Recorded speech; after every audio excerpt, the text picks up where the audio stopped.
Bienvenidos. Por la conferencia de esta tarde vamos a inaugurar las jornadas barrocas del año 2018. La conferencia se titula Versiones de plata y mujeres de noche. Trata sobre la vida cotidiana en la época barroca. Y bueno, para hablarnos sobre ello está con nosotros Carmen Abad, que es licenciada en Historia del Arte por la Universidad de Zaragoza, donde imparte docencia también desde 20 años. Y bueno, tiene diferentes libros publicados, colabora en revistas de investigación científica, trabaja en diferentes proyectos de investigación, se centra en el trabajo en los pormenores de la vida cotidiana de la edad moderna y bueno, incluso algunos de sus trabajos se siguen publicados en Aragón. Y nada, los con ella, seguro que nos enseña muchas cosas esta tarde. Gracias, Pedro. Yo os aseguro que en la universidad casi siempre los medios son bastante peores, por lo menos ahora, ya que tenemos los respetos. Luego salimos de la visión de la pantalla. ¿Se pueden apagar las luces, por favor, las de primero? Sí, ¿nos tratamos de usted o vamos al punto de escalita?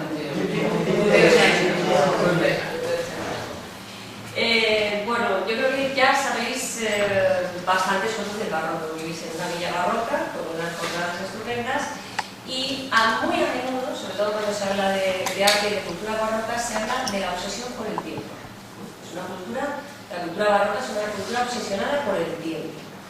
Un tiempo terrenal, que es un tiempo finito y sobre el que siempre gravita la amenaza de la muerte, concebida como la puerta a un tiempo infinito, ¿no? Un tiempo que no tiene márgenes, que no tiene orillas, para lo bueno, una eternidad, para lo bueno, para el de ir al cielo, si te has preparado para un buen morir, o para el infierno, para lo terrible, ¿no? Lo que ya no se sabe tanto, porque esto se ha dicho mucho, sobre todo en los libros, y se ha escrito mucho, sobre todo en los libros de arte, lo que ya no se suele decir tanto es que esta obsesión por el tiempo tiene una estrechísima relación con la entrada de los relojes en la vida cotidiana. Los siglos del barroco suponen la entrada de los relojes, de verdad, de los relojes mecánicos, los que nos dan la hora, de comillas, no por el siglo XIX, exacta. Porque antes se dependía de clepsidras y de relojes de arena que te dan porciones de tiempo. Pero uno dependía pues de los campanarios de las iglesias para tener un cómputo exacto, o de los relojes de sol pues que funcionaban por el día, pero justamente por la noche pues no funcionaban. Cambio en el siglo XVII empieza ese coleccionismo por los relojes tanto de asiento como de faldriquera. Faldriquera es bolsillo. Y la gente empieza a asimilar el cómputo del tiempo en sus quehaceres cotidianos, ¿no? Por supuesto, todavía en el XVII, no veo nada sin gafas, un medio topo, todavía en el XVII esto solo lo pueden pagar unos cuantos, ¿no? Pero en el XVIII ya se irá ampliando el mercado, sobre todo con la llegada de los relojes ingleses también de bolsillo. Tan importante es la entrada, la irrupción del reloj, tanto en las casas como en los bolsillos de los adinerados, que empieza a manifestarse en el arte. Pues, por ejemplo, el reloj de torrecilla alemán, que es este que tenemos en casi todos los retratos de los Austrias, como uno de los más característicos relojes de asiento son los relojes de mesa, pero así a los relojes de mesa. El reloj de torrecilla alemán empieza a simbolizar en los retratos el recto y justo gobierno de los príncipes, por ejemplo, ¿no? Los libros con los que se educan precisamente a los poderosos se llaman en esta época reloj de príncipes, como que tenéis ahí, ¿no? O por ejemplo, la obsesión por un tiempo fugaz, por un tiempo que se va y se escapa de las manos, hace que los pequeños relojes de faldriquera, esta es una preciosidad del siglo XVII, se introduzcan en los cuadros de vanitas que subrayan la fugacidad de las glorias mundanas. No sé si veis aquí, a ver si me funciona. Sí. ¿Se ve algo o no? Sí. Bueno, pues sí, pero está como... ahí. Pues no sé si lo veis aquí. Aquí. Y también, haciendo un ejercicio de fe, está por aquí el relojillo de faldriquera. Esta es una imagen que vosotros conocéis muy bien, el Palacio de los Bobadilla, y lo que vamos a intentar hacer en esta conferencia es imaginar las 24 horas del día en un palacio. Antes estaba hablando con unas señoras con las que me encontraba, era una de ellas, ¿no? cuando estaba esperando, y bueno, y la calefacción, y cómo se... Pues yo creo que echaríamos de menos el calor relativamente, ¿no? El calor de nuestras calefacciones. Lo que echaríamos mucho de menos es hacer así, claro, y encender una luz. Eso es el cambio más importante, el dominio de la noche que ha acontecido en la época contemporánea, ¿no? El cambio más abrupto desde la época moderna a la época contemporánea, con la llegada de la luz de gas. Bien, ¿cómo empieza el día? Pues el día, como siempre, empieza antes para los pobres que para los ricos. Obviamente. Los primeros que se levantan son los criados. En esta época es muy frecuente encontrarse en los documentos expresiones como los criados de escalera abajo y los criados de escalera arriba. Los de escalera abajo pues son los que se acomodan en cuartos de criados cerca de las caballerizas, cocinas, postes, lo que sea, ¿no? Y los criados de escalera arriba suelen ser los criados de cámara. Los criados de cámara duermen en la antecámara, es decir, en el cuartito que hay antes de la habitación de los señores, y a veces en la propia habitación, en unas camas, que aquí en la Ribera del Ebro, yo me voy a centrar mucho en la Ribera del Ebro sin las divisiones de Navarra y Aragón, porque prácticamente hay una misma tradición constructiva en los palacios también y un vocabulario muy parecido. Y luego de Pamplona para arriba cambia mucho, pero en la Ribera pues tenemos un vocabulario en esta época todavía muy similar, y además que viaja mucho con las propias rutas comerciales, ¿no? Es lógico. Bien, pues a veces estos criados dormían en unas camas que se llamaban carriolas, charriole en francés, que se ponían justo debajo. ¿Habéis tenido alguna cama nido? Es que da igual. Era una estructura de madera que con 4 garruchas o rodajas, que como se llamaban las ruedas, y que se metía dentro de la cama mucho más alta, la cama de columnas del señor o de la señora. Y el criado sacaba la charriole, o la carriola, como la llamábamos aquí, y dormía al lado, pues por si alguien quiere agua, quiero entrar, pues, ya está. El sentido de la privacidad era muy distinto al que podamos tener ahora. Bueno, ¿qué hacen los criados? Los primeros que se levantan. Encender el fuego. Por la noche no se encienden fuegos, lógicamente, por una cuestión de seguridad. El gran enemigo de los edificios durante la edad de las modernas es el fuego, sin lugar a dudas. Luego por la noche se apagan todo el fuego. Y por el día se enciende el fuego del hogar y se encienden también los braseros para cuando se levanten los amos, ya se levantan. ¿Había chimeneas? Había chimeneas. Las chimeneas, en cambio, pues en esta época no tenían un diseño de tiro lo suficientemente bueno como para calentar bien, y además consumían, precisamente por ese diseño, hasta que aparezca o se difunda la chimenea en toda la francesa, pues el tiro tiene problemas y calienta mucho alrededor, pero al otro lado de la estancia te congelas, pues además es que consumían grandes cantidades de leña. Y en la Ribera del Ebro nunca hemos ido demasiado solos. En cambio, que sí que se hacía mucho carbón. Se hacía mucho carbón vegetal. A partir de ahí, que luego la combustión como distinta y consumida. Por lo tanto, y esto llamaba muchísimo la atención de los viajeros extranjeros por España, lo que había era, decían que este era un país de braseros.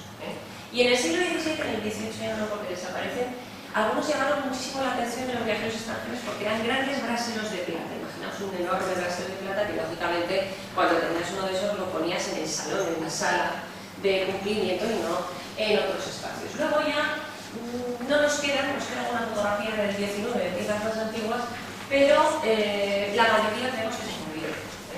En algún momento se fundieron para hacer otras cosas y los que han sobrevivido del 16, del 17 y del 18 pues son básicamente las piezas de azofar, como se llamaba el latón, o azófar, como llamaban al latón, o de bronce.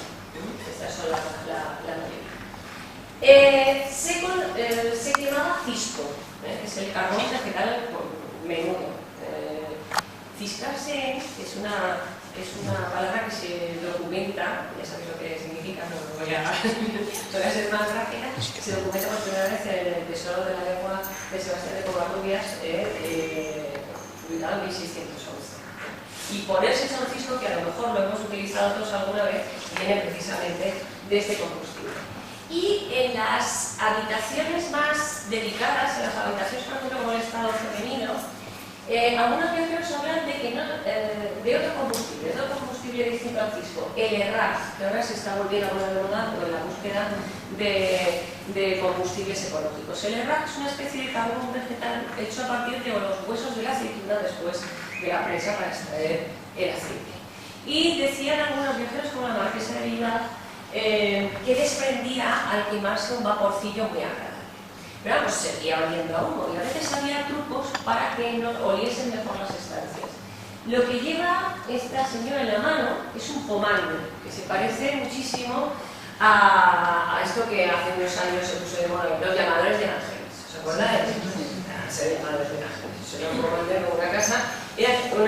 Son pues, unas bolitas de filigrana de plata normalmente que se abrían y se rellenaban de pasta sólida de perfume. Había recetarios femeninos que pasaban de unas mujeres a otras, ¿no? Se solían hacer en esta época, porque luego cambiara el gusto olfativo hacia los aromas florales, de aromas animales, normalmente algalia, ámbar gris y ahora me saldrá la tercera, algalia, ámbar gris, tradición. Bueno, en todo caso, eran cosas que suenan muy bien, suenan estupendamente, pero el ámbar gris es una secreción biliar de cachalote. O sea, es una cosa que cuando sale huele bastante mal, lógicamente, pero que luego ya pues, va perdiendo ese aroma fecal y hoy en día se sigue usando como fijador de perfumes. La algalia era un olor que salía de un tipo de civeta si se le manipulaban adecuadamente los compañones, que ya me podéis imaginar lo que son los compañones, tampoco. Pero esas personas se terminaban utilizando, almizcle es el tercero, se terminaban utilizando en las recetas de pastas de olor, como se llamaban entonces, ¿no? Entonces, había réplicas del pomander, las formas de olor un poco más grandes, que se podían poner cerca o encima de los braseros en combustión precisamente para aromatizar todas las masas. No se lo montaba mal, ¿no? Bien, los criados han encendido el fuego, los señores si quieren se levantan y si no quieren no.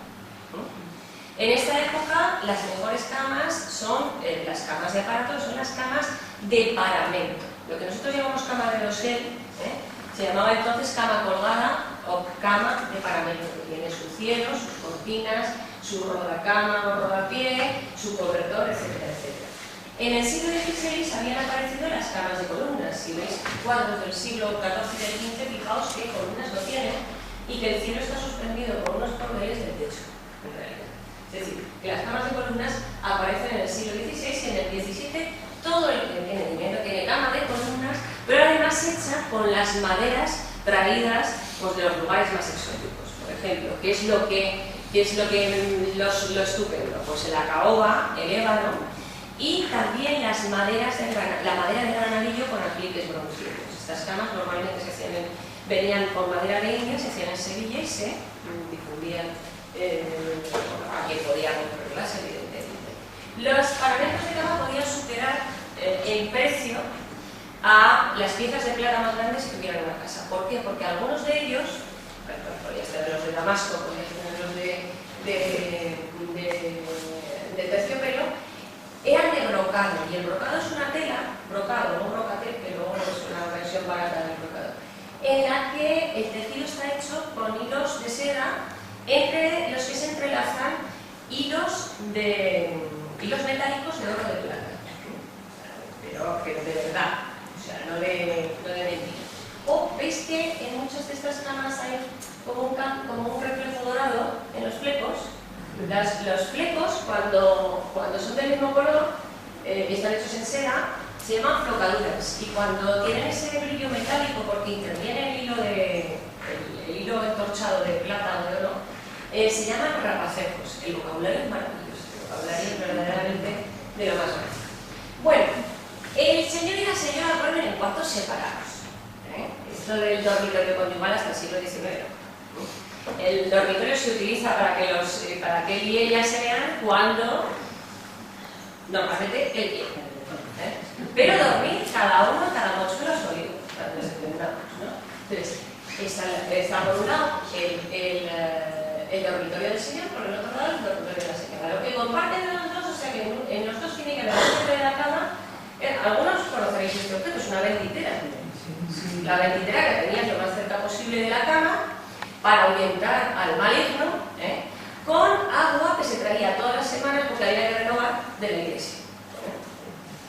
Y bueno, el señor o la señora se querían seguir a la cama y se lo querían, ¿no? Porque había gente que se pegaba muchas horas en la cama. El duque de Lerma con el poderoso marido de Felipe III, siempre pues, con la tontería de que estaba melancólico, recibía en la cama. Para eso aparecieron algunos, yo tengo una casa de estas mesitas plegables, mesillas de cama, mesitas de cama, que tú te las ponías y podías comer ahí, podías recibir ahí y no pasaba absolutamente nada. Yo digo que no. El primer gesto del aseo, casi el único, porque el siglo XVII es todavía época dura en la que la higiene se concibe como frotar, pero no como mojar. El agua cuanto más lejos mejor. Con una excepción por la mañana, las abluciones diarias con agua maría y jofaina, y enjuagarse la boca porque tenía la dentadura que era un horror, con agua mezclada con espíritu de vino, que es como el que queda muy bien, pero es orujo. Así, para empezar bien la receta. Entonces teníamos el jarro de pico con su jofaina o palaca. Bien, ¿que había niños lactantes y berreantes en la casa? No pasa nada, hay servicio. O sea, en los palacios hay servicio. Y en los palacios españoles había mucho servicio. Y se recurría, quien podía, recurría siempre a lo que se llamó la lactancia mercenaria, es decir, las nodrizas. De ahí los hermanos de leche, etcétera, la especial relación entre hermanos de leche, aunque fueran de clases distintas.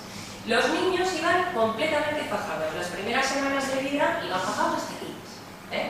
Y luego a partir de la cuarta semana o una cosa así, se les liberaban los brazos, como nos está diciendo los pañales de Murillo, que lleva ya camisita, son unas camisitas francesas, aquí lo observamos, la faja de ombligo, no sé si la veis aquí. El ombligo después de atrás se ponía una oreja de lana limpia con mojada en aceite, y después se ponía la faja de ombligo y después el fajado completo este es el 14, con su nodriza. Este de aquí. Que parece una cápsula. Y luego, pues a veces, siempre se les ponía gorrito para proteger la fontanela, a veces con un paño aquí, ¿sabes?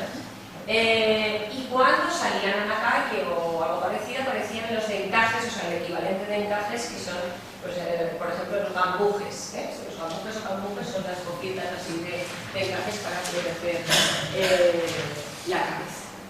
Bien, pues las madres dejaban a las nodrizas al cuidado de los niños y durante 2 años aproximadamente duraba la lactancia tenía un periodo mínimo de 18 meses.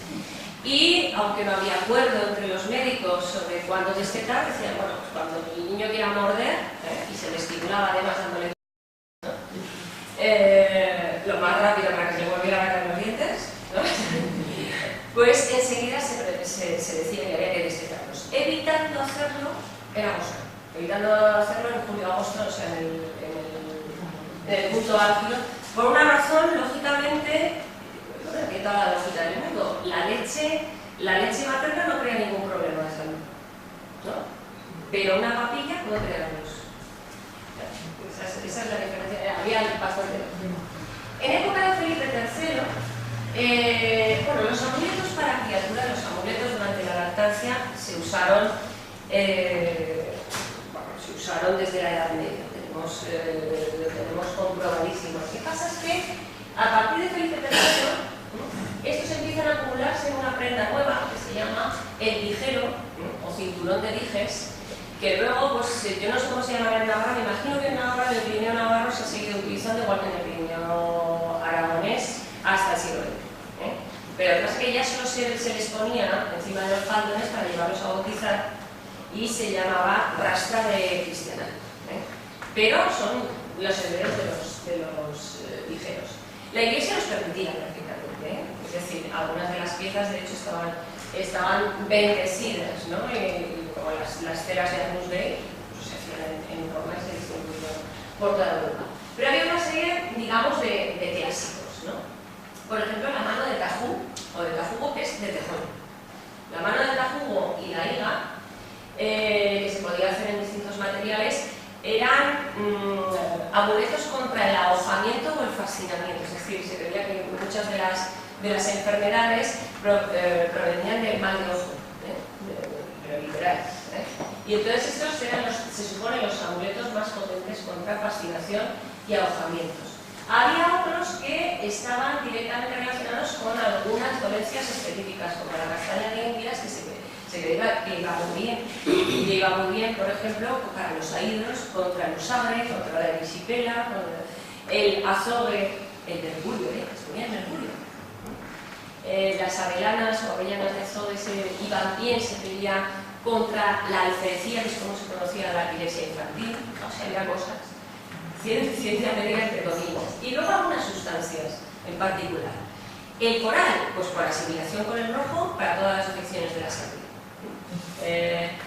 El cristal de roca, tened en cuenta que en esta época no hay cristal. En el 18 era así, pero en el 17, pues a donde hacer algunos sitios, cristal hay poco.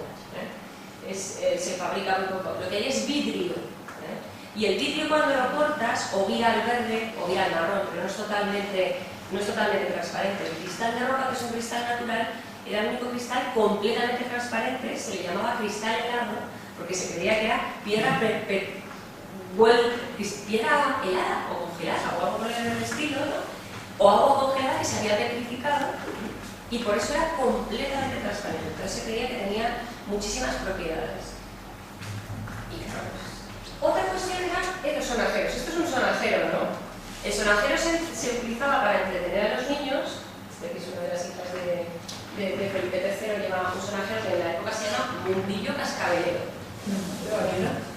Pues el mundillo cascabelero servía para entretener a los niños, para que dieran un poco de tabarra también, ¿no? Pero, sobre todo, ahuyentaba también a las brujas y a los demonios. ¿Por qué? Porque era un idiófono. El idiófono se llama a los instrumentos que suenan por sí mismos, solamente la guitarra. Entonces, básicamente, casi todos los hijos de criatura empezaron a llenarse de cascabeles. Todos terminaban siendo cascabeleros. En el 18 se llevaron también. Este es un niño, no es una niña. Durante los 4 primeros años todo fluye. Todo tiene que fluir. Nada de pantalones. Es una pérdida de tiempo. Esto es un tijero ya del siglo XVIII que está en el Museo Nacional de Artes Decorativas. Y esto es el chupete. El chupete se llama chupador. No tiene tope porque no hace falta, porque no se lo pueden tragar. Lo llevan pendiente de una cadena.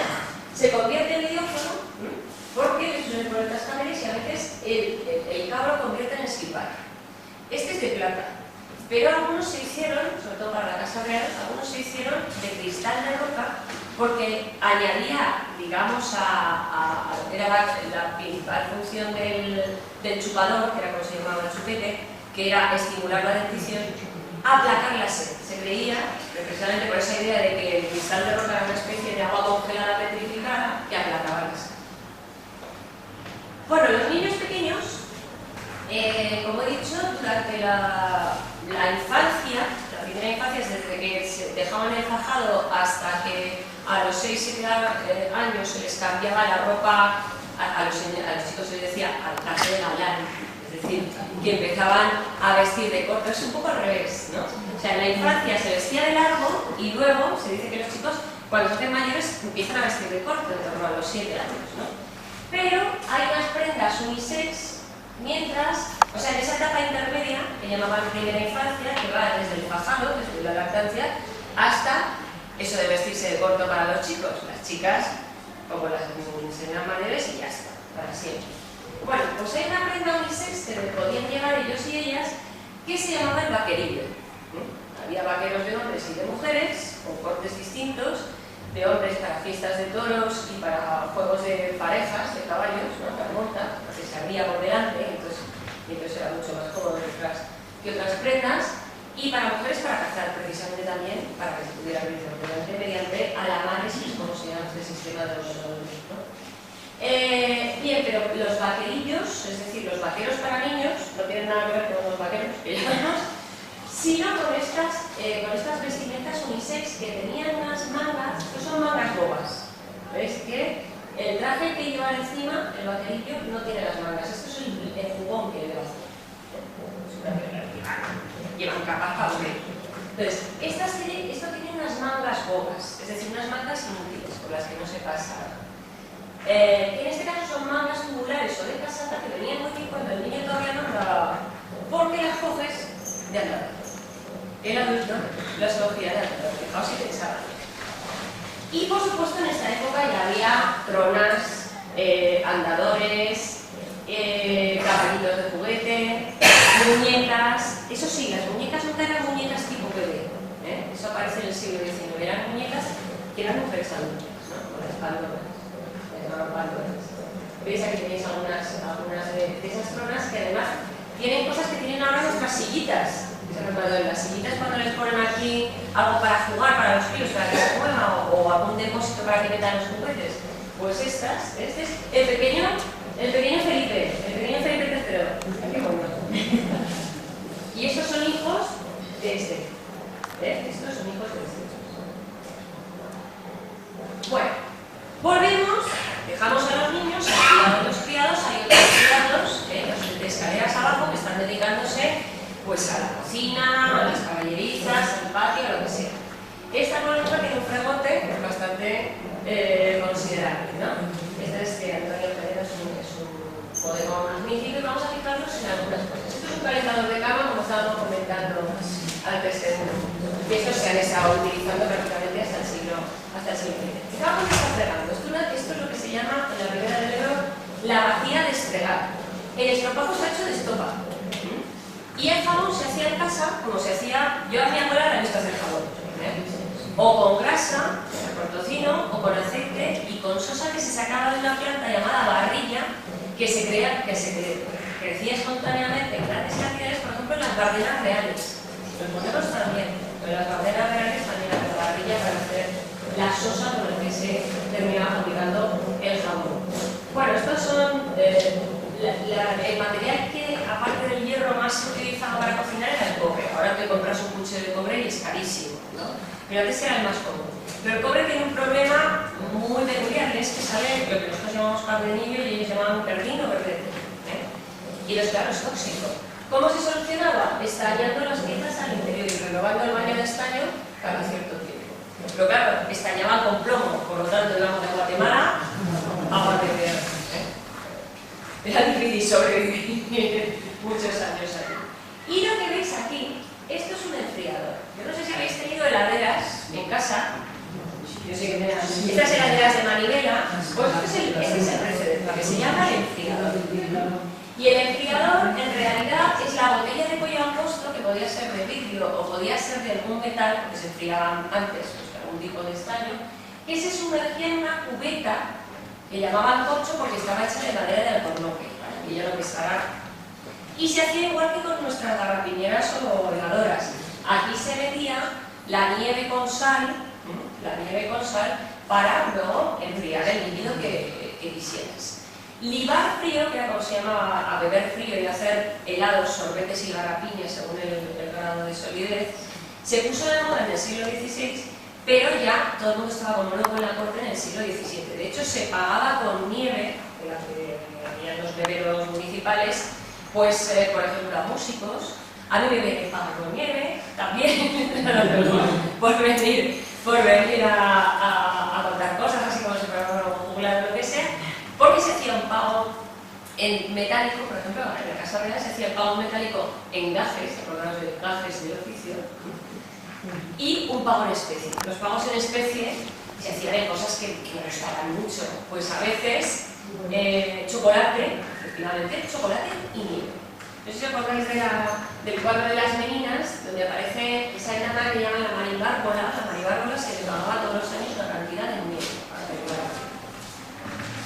Bueno, en la época, ya habrán hecho la comida, los criados ya habrán hecho la comida y en la época, ¿para qué nos vamos a engañar? Ni el pescado ni las verduras tienen un gran predicamento, pero no pueden venir a la Ribera sin hablar de la cocina de ciertas otras espárragos y alcachofas, que dentro de lo que cabe era lo que consideraban menos hierbas, o sea, tenían el mejor predicamento. En este bodegón de Arias, que se llama el pintor, tenemos varios manojos de espárragos porque, como se ahora, pues se cuecen en manojos y fijaos, se hacía exactamente igual que ahora. Eso sí que hay cosas que no han cambiado, ¿no? El modo en el que se hacen los espárragos, según el libro del arte de cocina de Domingo Hernández de Macerate, simplemente cocerlos y luego servirlos con aceite, sal, vinagre y pimienta. Ya está. Ahora eliminaríamos el vinagre, pero antes, cuanto menos supera vegetal, mejor. Entonces, si podías enmascararlo de alguna manera, lo hacías. Los espárragos no son muy diferentes los del 17 y los del 20, pero algunos hemos investigado cosas tan tontas como el aspecto que tenían las hortalizas en siglos pasados, incluso con pues, gente del banco de semillas del CITA en Aragón. Y, por ejemplo, lo que era muy distinto eran las zanahorias. Las zanahorias ahora todos pensamos en naranja. Pues eran blancas o malas, efectivamente, había básicamente blancas y malas. Esto es una alcachofa de un bodegón de Clara Peters que tiene pues, un gran número de pescados de río. En toda la Ribera del Ebro, el más valorado aquí, casi toda la península, es la anguila. La anguila, entre otras cosas, porque era el pescado que siempre te comías fresco, porque lo pescabas o lo comprabas vivo y lo conservabas vivo en las anguileras. Las anguileras eran unas vasijas de barro sin vidriar con agujeros en toda la zona del Levante español. Pero en toda la Ribera del Ebro las anguileras eran unas cestas de mimbre donde metías las anguilas y luego las anguilas, si tenías pozo, las metías en el pozo. Y si tenías en la bodega del palacio o de la casona, tenías unas grandes tinajas, pues las metías dentro de la tinaja, porque se creía que además ayudaban a filtrar el agua. Pero bueno, eso es lo que se hacía. Entonces, claro, tenías pescado fresco y cosa que no te garantizaba pues, otras especies, desde luego las marinas que no estaban echadas. Y aquí tenemos una hermosísima alcachofa. Y esta es una receta que hicimos el 30 de mayo, o que adapté yo es que yo fui cocinera 12 años, pero una vida hace mucho. Cuando no era tan glamuroso ser cocinera, lo he hecho al revés.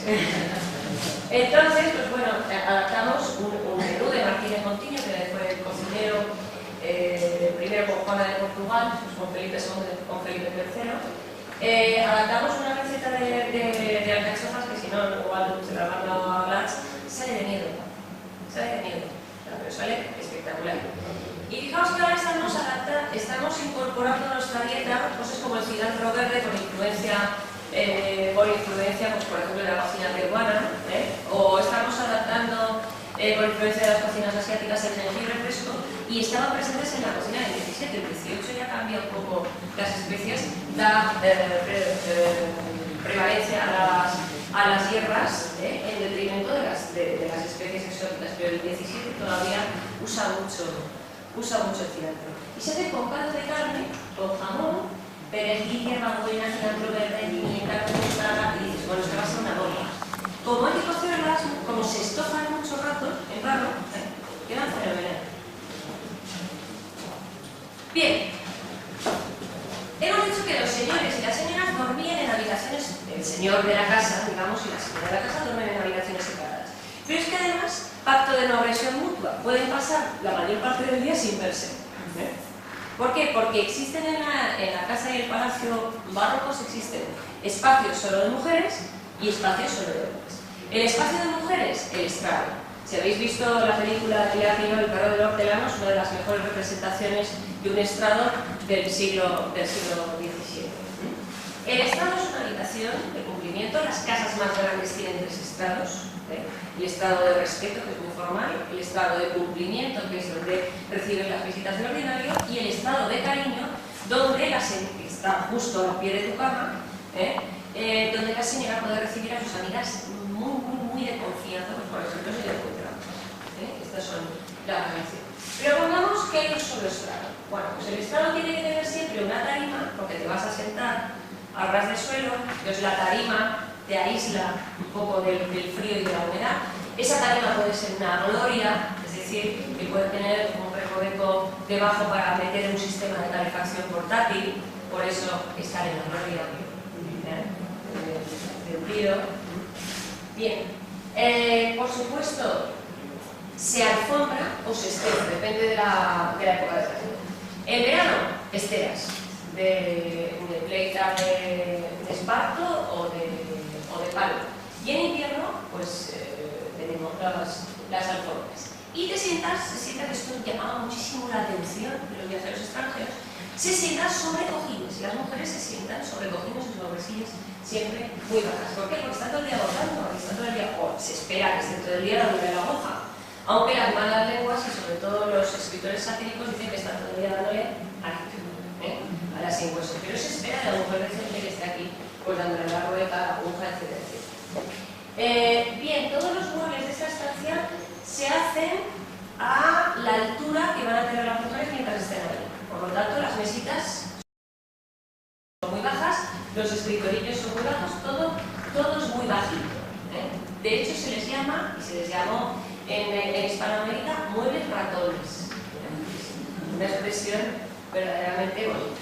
Aquí, en este cuadro de arte, está utilizando una almohada de labrar, es decir, una almohada de bordar, que también se utilizaba para hacer el encaje de aguja o de bolillos, que en la época se llama cerico. Nosotros ahora llamamos a cerico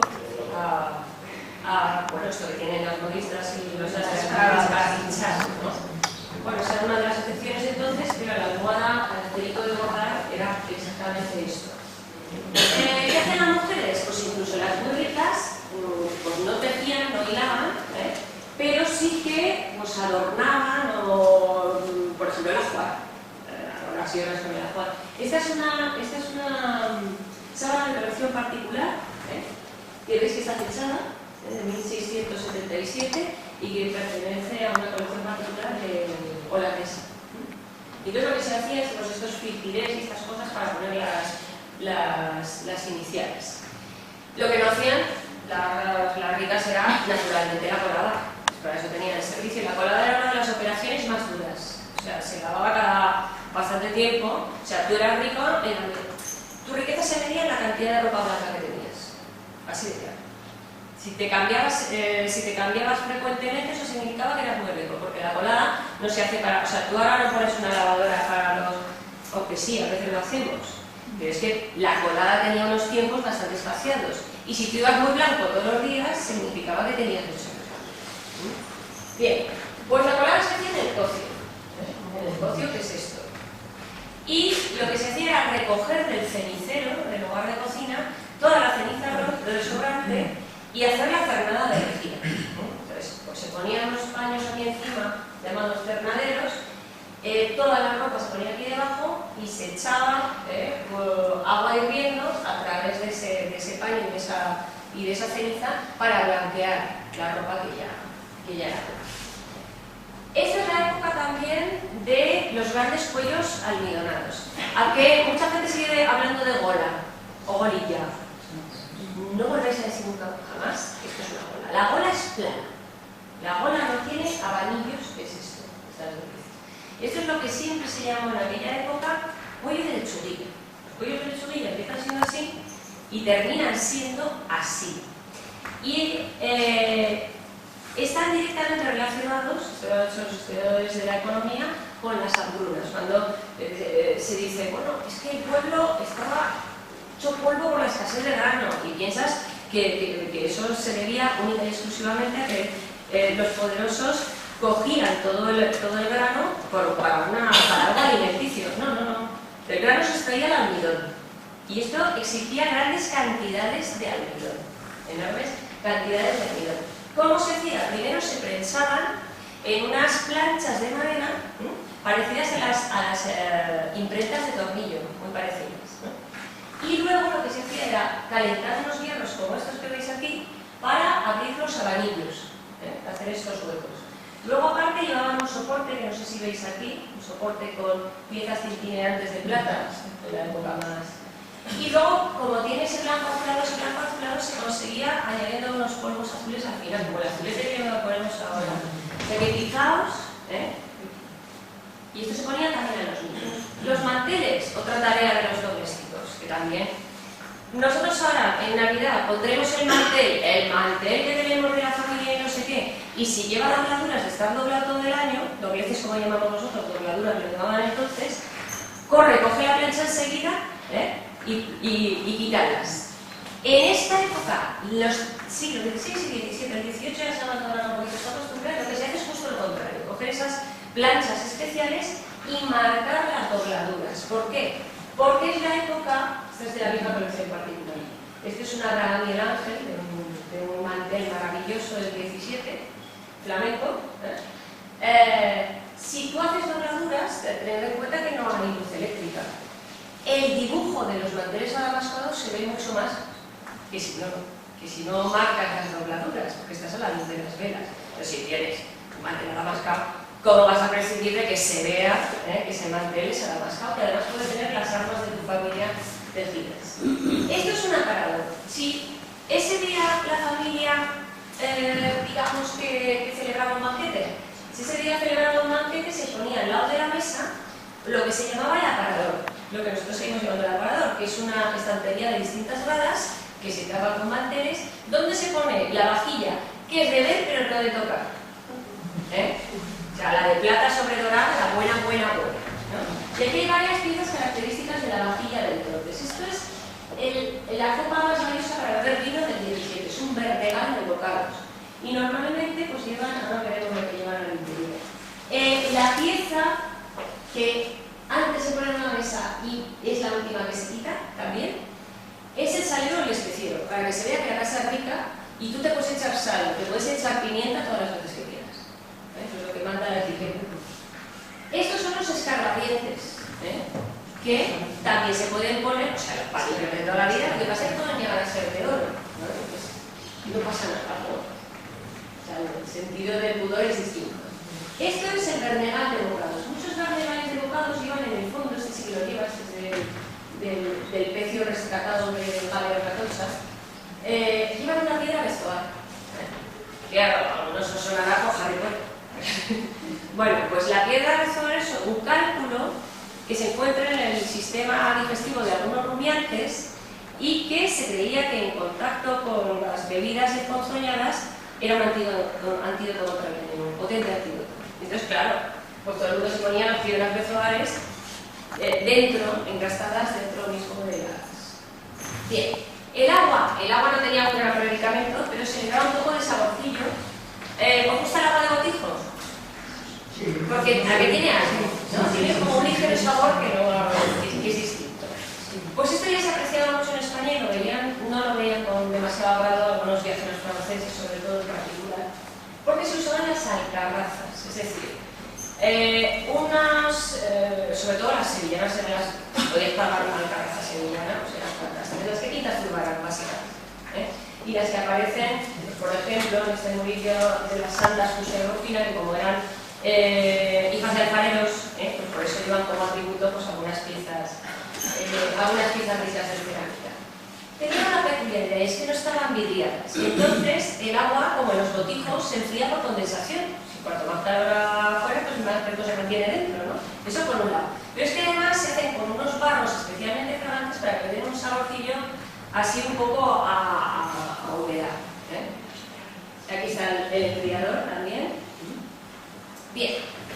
Esto trajo consigo la moda de la bucarofagia, que no sé si os suena, el comer barros. El comer barros para quedarse más pálido, para tener la piel más pálida y más bonita, porque se consideraba más bonita. Había un tipo de vasos pequeñitos de brinquiños, que es el que le están ofreciendo a la infanta esta menina, a la infanta Margarita esta menina, unos vasos pequeñitos hechos o con unos barros muy finos de Extremoz en Extremadura o con otros de Tonalá en México, los más valorados, los mejor valorados, que no se horneaban sino que se secaban lentamente, por lo tanto no son tan duros como una cerámica horneada, y que no llevaban barniz, solo un ligero engobe, es decir, ese brillo viene de una disolución del polvo cerámico con agua, ¿no? Se les daba ese baño y listo. Entonces se bebía el agua perfumada en estos búcaros, enfriada en estos búcaros, pero también cuando se ablandaban mucho porque no estaban cocidos, se cortaban trocitos y se comían. Esto creaba oscilaciones y bueno, se ponían malísimas, pero les encantaba, pues se ponían súper pálidas, claro. Entonces esto inspiró versos como el de Lope de Vega, niña del color quebrado, o tienes algo, o comeparros. Las mujeres y los hombres también, los liberales. Hemos hecho tonterías todas las del mundo para estar estupendas. Pero esto ha sido una de las peores, y tan empeñadas estábamos que los confesores imponían como penitencia o no tomar chocolate o no comer granos.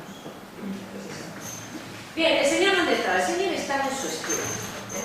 El estudio en esta época no es solo un despacho. Los estudios empiezan a introducirse en las casas con influencia italiana del 15. En las casas del 15, en los palacios, pues el estudiero del Palacio Ducal de Urbino, digamos que es el paradigma, ¿no? Y la diferencia con un despacho es que esto no es solo un espacio de trabajo, sino un espacio de retiro para recibir a los amigos, donde puedes tener tu biblioteca, que en la época se llama librería. La biblioteca privada en la época recibe el nombre de librería. Y bueno, pues trabajas, despachas asuntos y también tienes tus colecciones de objetos raros y de objetos valiosos. Una cosa que sabes muy importante es que los libros empiezan a colocarse en el siglo XVII así. Fijaos en las pinturas del XVI que muchas veces encontraréis los libros así. Pero ahora se empiezan a poner con el lomo a la vista. Esto es lo que dice al menos Bofa. ¿Bien? Es en esta época y es la que más o menos concuerda con las representaciones en los cuadros. Aquí, para escribir, si tenías tu escribanía, necesitabas luz. ¿Cuál era el mejor aparato, el aparato mejor iluminaba? Pues un aparato que tenéis aquí, que es el velón de 4 mecheros, hay velones de 4 mecheros, velones de 3 mecheros, que Madame d'Aulnoy, que era una falsa aristócrata que escribió un libro de viajes, que ya había venido a la corte española en el 17, pero se inventaba mitad de las cosas, porque, claro, bueno, este tipo de objetos también se conocía en Francia, ¿no? Aunque se había introducido desde Italia. De hecho, Francia lo conocía como la Fiorentina, o Florentino. Bien, Florentino. El velón de 4 mecheros se tenía como combustible así, era más barato que las velas de cera blanca, ¿no? Pero tenía un depósito globular de aceite, por aquí se sacaban las torcidas o mechas, los pábilos, que normalmente para que duraran más se hacían de lino, ¿no? Aunque daban una luz más temblorosa, y entonces cada vez que había que apagarlos sin encenderlos había que despabilar. El decir que alguien es muy espabilado es que le han cortado la mecha bien, y por eso prende mejor la siguiente vez. Estas son las ligeras de despabilar, que suelen tener, como aquí se ve, un depósito para que caiga el trozo de mecha cortada y quemada. Tenían además, aunque la mayoría lo han perdido, pues pantallas, unas veces caladas, ahora cuando compramos para nuestros hijos, para que se proyecten los banquitos y las estrellas en la habitación. Pues bueno, eso existía, ¿no? Otras eran pantallas simplemente de metal bruñido para que las llamas se reflejaran en el metal y dieran más luz. Esto simplemente. Bueno, estos son los velones de 4 mecheros. En el estudio había también los muebles que considerábamos más característicamente españoles, pero que mencionamos con un vocabulario que procede de los anticuarios del siglo XIX.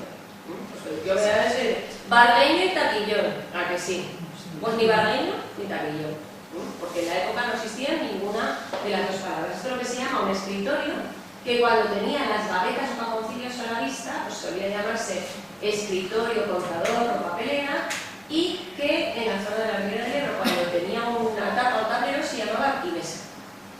Esto es el sillón que todos llamamos frailero, ¿a que sí? Bueno, pues te lo procedía de un modelo italiano y en la época se llamaba simplemente silla de brazos, porque a la que no tenía brazos se le llamaba taburete, aunque tuviese respaldo. Claro, cómo cambian las cosas. Escritorios, pues bueno, los escritorios serían para guardar papeles, dinero, toda clase de colecciones de cosas raras, y solían tener, se llamaban muebles de secreto porque solían tener compartimentos secretos, eran donde, pues bueno, podías guardar lo más valioso o lo que no querías que los turistas pise nadie, en estos compartimentos que tenían mecanismos muy complejos. O los podías poner sobre lo que llaman taquillones y en la época se llamaba pie de armario, porque ¿habéis oído a alguien hablar de armarios? Igual que de toallas, Bueno, pues todo tiene su sentido. Se hablaba de armarios porque son muebles con alma, es decir, huecos para guardar cosas. No es que me lo invento yo, esto está en algunos diccionarios de etimología. O toalla, ¿por qué? Porque había un tipo de toalla, no la de jugar las manos, sino otra, que se guardaba para frotar el sarro de los dientes, que se conocía como toba, de toba, toalla. Luego, no es exactamente erróneo, había palabras antiguas que se utilizaban así. O bien podría tener estos pies abiertos de piedra. Por supuesto, en los estudios y también en los salones podíamos tener los muebles más, o los objetos más exóticos, ¿no? Y en Navarra tenéis una maravilla, pues bueno, por el arraigo de la Orden Jesuita en Navarra, lo que tenéis es una colección de lacas Namban japonesas maravillosas que trajeron los jesuitas, ¿no? Los jesuitas fueron allí, vieron las lacas Urushie japonesas, que son unas lacas de un negro profundo con incrustaciones de metal y de madreperla, y les encargaron a los artesanos objetos con las formas occidentales. Los japoneses les llamaron arte Namban, que significa arte para los bárbaros. Todos nos llamábamos bárbaros mutuamente, para que nos tengamos una idea. Y muchos fueron a parar a Navarra. Ese tráfico de objetos exóticos también, lógicamente, se hace a través de la nao de la China, de la nao de Acapulco, ¿no? Que conecta 3 continentes, Europa, con Asia y con América, pues nos trajo, pues igual que nosotros llevamos a la Virgen María y a muchas advocaciones particulares de la Virgen María, algunas nos vinieron de vuelta sin que nunca hubieran estado en España, como la Virgen de Copacabana. Es un retablo que vinieron muchos con las cargas de cacao de vírgenes de Copacabana, que son retablitos de filigrana de plata por fuera, muy ligeros, y por eso se podían meter muchos en la nao, ¿no? Y que al interior tiene la Virgen, esta Virgen tallada en madera de macuello. Esto es un libro que a lo mejor lo podéis conseguir, si a alguien le gusta la dulcería, este es el libro de confitería navarro más antiguo, el de Elías Gómez, de Orice, un tenero y confitero de Orice. La pasión del 17 y del 18 es el chocolate. En el 17 la consumen unos pocos, en el 18 la consume todo el mundo, entre otras cosas, porque se diversifica mucho el mercado del chocolate. Entonces hay una gama de calidades muy, al margen de los fraudes que siempre los hubo, mucho más amplias en el 18 que en el 19. Además, estaba mejor organizado el comercio porque no se lo comprábamos a otras provincias, sino que se canalizó a través de la compañía guipuzcoana de carnes. Bien, lo que veis aquí es un bodegón español del 17, pero que cuando se introduce el chocolate en los hogares, se introduce también desde su origen, desde su lugar de origen, objetos relacionados con el consumo de chocolate. Estos son muy bonitos. No sé si habéis ido a México y habéis comprado una calabaza maqueada. La palabra ir maqueado, o la expresión ir maqueado, significa en realidad ir lacado, porque es la palabra para la laca americana, que es distinta de la sierra. Estos son de tomates muy maqueados, es decir, vasos de calabaza lacados, y estos son baños chocolateros, y aquí está la presencia de Occidente. El membrillo en cajas de tira de castaño y los bizcochos de soletilla. Lo mismo aquí, ¿no? Aquí están representados los 3 continentes que conectaban la nao de Acapulco. El Occidente, con lo que hemos visto, el jarro de Talavera, o la jarra, mejor dicho, que tiene los sesos de Talavera, la caja de castaño con las frutas confitadas, los bizcochos de soletilla, la cuchara, ¿no? China, pues lo que aquí llamamos jicara, pero que en realidad la utilizábamos para el servicio de chocolate, pero procedía de los servicios de té chinos. Baño chocolatero americano, los búcaros de Tonalá, México, el tecomate maqueado. Aquí están todos los 3 continentes conectados en una sola imagen. Y luego os acordáis de lo que os he dicho del Verdegal, que creía que tenía virtud contra la ponzoña. Pues bueno, lo mismo sucede con unos vasos que encontraréis en muchos museos españoles todavía identificados como materas, para beber el mate como lo beben los argentinos, pero muchos de ellos no son materas. La matera suele tener la boca mucho más cerrada, y no suele tener estas dos asas, bueno, es un poco diferente, ¿no? Estos son cocos chocolateros.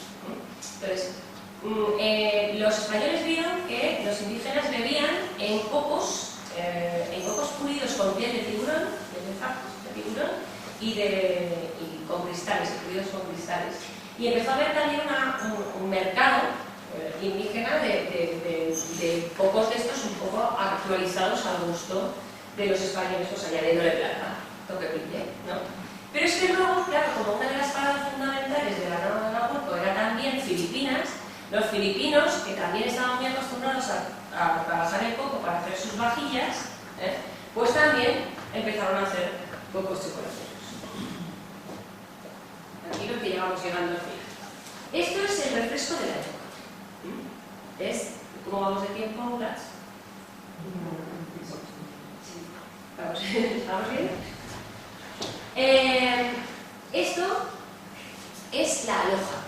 La aloja es un tipo de refresco que se hacía, en teoría tenía que ser sin alcohol, pero sí que había algunos que vendían aloja de vino. Entonces es una decocción de agua con miel y con muchísimas especias. Esto es lo que se enfriaba con nieve y se servía en los refrescos o agasajos. Por ejemplo, imaginaos que estamos en la casa de los Bobadilla y hay algo que celebrar. Pues en España no se solía celebrar con comida salada, sino que se celebraba con lo que se llama el refresco o agasajo. El refresco o agasajo en su versión más estrecha, más corta, era simplemente para agasajar a las visitas, pero también podía servir para celebrar un bautizo, una boda, el fiestón más grande que os podáis imaginar, lo que sea, ¿no? Y consistía en un banquete íntegramente compuesto de cosas dulces. Así iban los dientes como iban. Pero de principio a fin. Eso sí, podía durar horas, porque primero tenías dulces secos, después dulces confituras de frutas, huevos en distintas preparaciones, pues natillas, huevos moles, huevos mecidos, huevo hilado, también, de todas las formas posibles. Luego ya cuando ya llegabas al coma diabético, te daban el primer vaso de agua enfriada, enfriada con nieve. Después, cuando te recuperabas el nivel de glucemia, pues chocolate. El chocolate era lo menos dulce. Porque además lo que se buscaba, se decía, en España el chocolate espeso, vas a las fuentes del 17 y del 18 y te dicen que tenga espuma, lo mismo que pedimos ahora en el café. ¿Cómo se hacía la espuma? Cogiendo el molinillo, no se me deja, aquí, bueno, está el palo, el molinillo, que evitaba que se pegara abajo en la chocolatera, pero también hacía mucha espuma. Era una espuma que era lo que se pretendía. Y después otra vez agua enfriada con nieve. Claro, a este cero que le gustaba mucho el chocolate, nunca se tomaba el agua de los ojos. Era sangre. Y luego nueva tanda de dulces. Pero cuando, fijaos cómo cambian, digamos, la buena educación, el gusto, la etiqueta y estas cosas. Se consideraba de muy buen tono, primero, que sobraban muchas cosas y segundo, que los invitados, tanto el 17 como el 18, se llevaran los restos a casa. Y se los llevaran en su propia lienzo de narices, por llamar al pañuelo, o más posible sin usar, o con servilletas o lo que fuera, o si no, en cucuruchos de papel, facilitados por los propios anfitriones, como hay. Oye, mira. ¿Y esto? Es que lo que no sé es dónde está enchufado. No tengo ni idea. Bueno, nos queda solamente, me daba título, porque cuando todo el mundo se retira a su casa, ahí la gente, pues bueno, no hay luz artificial, más que la que viene de las velas o de los velones de 4 mecheros, y bueno, pues todo se apaga, pero todo no se puede apagar. Se apagan los fuegos para evitar incendios, pero claro, es que la gente, si tenía que moverse por la noche, tenía que dejar una serie de luces, para que no hubiera accidentes graves. Y eso se conseguía de distintas maneras. Los más pobres usaban la estopilla, un poco de estopa impregnada en combustible y luego colocada en un platillo para que no quemara otra cosa, ¿no? agua con aceite. Lo mismo pues, se podía hacer con una castaña de Indias, por la que se pasaba una